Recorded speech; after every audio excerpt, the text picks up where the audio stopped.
Оризопроизводителите од Кочанско најавуваат повторно блокади на регионалниот пат Штип-Кочани, бидејќи се уште не им се исплатени 3 денари за продадени килограм арпа во 2022 година.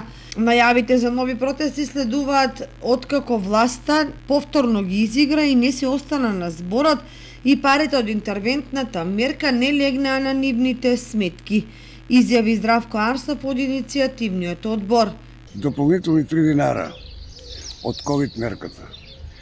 Значи по кантарна белешка, колку предадено, толку треба да се плати. За жал, една влага 15 јануар, 15 февруар, 31 март, за жал, од сето тоа нема ништо. Тие 3 динара во овој момент се толку неопходни за да можеме нормално да завршиме припремата за симпата на Орис. Инаку во тек се подготовките на нивите, а првичните планови се намалување на површините за 1000 хектари во споредба со минатата година.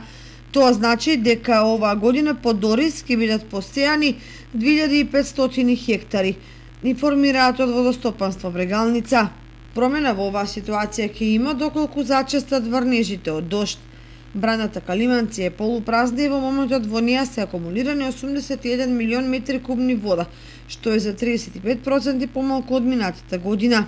Земјоделците пред сеизбата бараат да се утврди оправдана економска цена.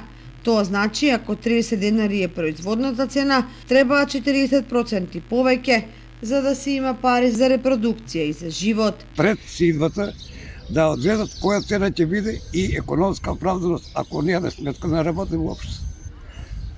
Ако не, ќе ги оставиме нивите и затоа младите бегат. Не да бегат, него нема да и текнат своето земјоделие. Од причини што некој не воде грижа за селото и за земјоделец. Според планот на водостопанство, со испуст на проточните води во одредени места за наводнување на оризовите полиња, се планира да се стартува од 5 до 8 април, а до крајот на месецот да се активира и водата од хидросистемот, но тоа ќе зависи секако од временските услови.